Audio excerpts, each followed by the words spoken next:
Hey everyone, welcome to Broadband Deployment News. Today I'm going to be talking about the match that's required for the BEAD program. Be right back.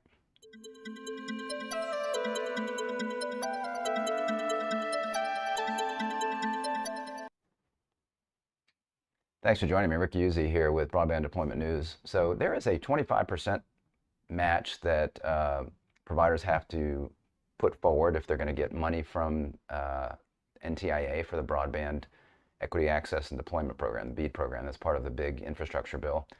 And we knew there was a 25% match. What I was not aware of is that that could actually be more. So I was going to show a little video today of the NTIA chief mentioning that. But let's talk about the match first. So there is this 25% match, and that cannot be something that comes from federal funds directly. But interestingly enough, for this broadband program, you can actually get funds from a prior federal broadband funds, such as ARPA, for example, or the Consolidated Appropriations Act, or CARES. So a state that was given money through one of those programs could actually contribute the 25% match from that. So let's say a state gets a grant. They're going to give some of that money to a service provider in an area. It could be a municipality, it could be a EMC, it could be just a regular ISP. Somebody's got to put forward that 25% match. It could be the ISP or it could be the state. The state can get that money. Again, if they have unused money from something like ARPA, they could apply that. It could also be an in-kind contribution. So if it is a utility or a local government, for example, they could have an in-kind contribution and use something like pole attachments or conduit, those kinds of things, rights of way that can contribute toward that match. So, but one thing, like I say, that I was not aware of is that this 25% is really, it's a minimum amount. It is a requirement in the bill, but it is not. It could exceed that. So I was going to play this clip here. So Alan Davidson, who's the chief basically of the NTIA, the organization that's managing all of this money, was on Broadband Breakfast recently, where they were talking to him. And one of the things that came up was this match. And again, I thought this was interesting, so I was just going to go ahead and play this and comment on it. So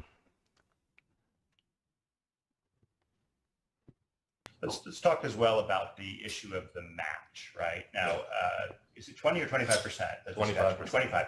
And I think you said that that's a floor, not a ceiling. Could you elaborate on that, Alan?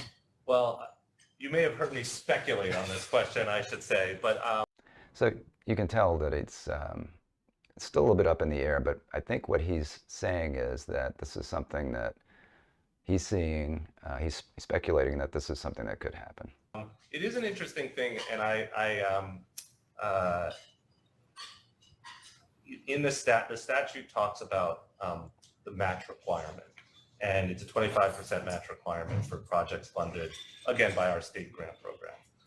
And we noticed that we've gotten a lot of comments about like when we might waive the statute. So there is a lot of commentary about that. But we also got a lot of comments about and have gotten input on the fact that in some cases, 25% match might not be the right number. Maybe it should be more, right? Maybe states should seek that what states really should be thinking about, because, well, and I say the backdrop for this is we are keenly focused on the fact that $42 billion doesn't go as far as it used to. No, I shouldn't say that. We want to be good stewards of this money, but also we are really clear-eyed about that fact that the money we've been given, it's going to be hard to do that 100% mission, right? And we want to get every American the best broadband that we can. So to do that, we have to use this money wisely, and we have to make it go as far as we can. And we know that in some places, a provider might be willing to provide, to do a build out with less than with more than a 25% match. They might be willing to pay half if they could get half the cost of the project covered by the government. They're more than willing to do the other half of the project. It's just, which makes sense, right? There's projects that are not happening now that are very close to economically viable. Right. Right. So it's almost like a little reverse auction thinking here. Would you? Well, I'd say the reverse auction which has the FCC did in the Rural Digital Opportunity Fund, right? That has been much criticized. It has been much criticized, but one of the interesting So what he's talking about here with RDOF, the reverse auction, is where the FCC did this auction, and then service providers would bid, and basically bid, they were driving the amount down that they would be able to accept for support. So they would say, I will build out broadband here for this amount, and then somebody else would underbid that. And so basically it was a reverse auction. Everything was going in the opposite direction when an auction normally goes. So this is, he's got a very interesting point here that he's going to make about how that allowed them to see what service providers would actually accept. Takeaways from this, as just an observer of that, is it gave us some interesting data about what providers at least said they would be willing to do. Yeah. And I don't know the exact number, but I've read that it's somewhere, north of 50% match on average in the RDOF program, in that FCC program. So that tells you that there are a lot of folks out there who, if you just gave them a little bit more support, they would be willing to do that next deployment. We know there's going to be a broad range. So I think you can see how some states have approached this in other settings, where they really focused on the cost to the state of getting the project built out. And I think that's going to be an important metric. So anyway, so that's where, that's the thinking. This is a fascinating topic, and I think it's a good one just to linger on for one more moment, which is to say, a state could say, we're going to set a threshold of 50% match, correct? The state would be permitted to do that. The states are going to submit plans. I don't know that we're going to, that's certainly not something the statute is very clear. 25% match is what minimum is what's in there. But the question of whether different states would approach that in different ways or have sliding scales or reward, that's going to be something you could imagine states could do for sure. Okay.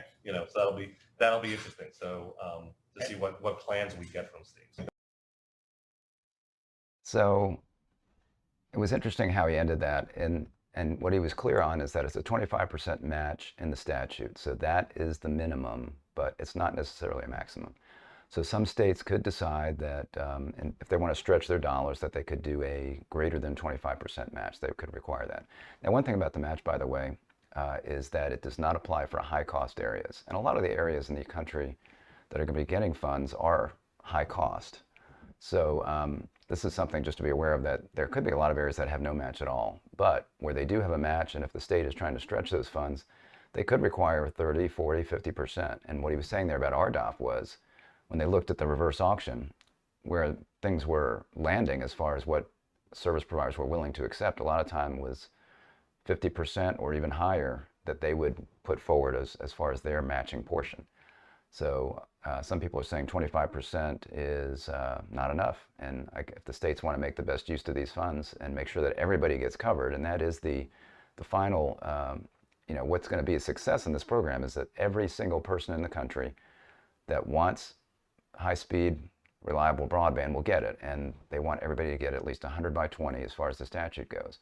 And this would be something that would help stretch that money out, although he was making it clear that it's not something that the NTIA is going to require, that they've got a 25% match. But each state, one of the things about this is that each state has a lot of leeway on how they approach this, because they are the ones that are local and they know what needs to be done, and that includes whether or not they're going to have a match that's going to be over 25%. So thanks for joining me. Anyway, I thought this was interesting. It wasn't a lot of news made in this. The other thing that he said, by the way, and this was broadband breakfast, so you could hear plates clinking around and stuff like that. They actually were eating breakfast there. The other thing that he said that I thought was interesting was he was talking about the middle mile program, and the fact, I didn't think about this, but the fact that there's not a mapping component of that. So we've got a long way to wait for the maps to be done, the FCC maps. I talked about that yesterday. They're kind of making progress on that. But as far as this $1 billion for middle mile, there is not a match. There's not a map component of that. So that money is going to get out much sooner than these last mile deployments that are going to require this mapping system where we know every single address and whether it's served or not served. So that's something to keep in mind as well, is that if you're looking at the middle mile program, that you should be able to get the funds a lot faster from that. Thanks for joining me, and if you found this helpful, go ahead and give me a like on the video, click subscribe, click the little bell, and you'll be notified when I'm live. I'll see you next time. Bye-bye.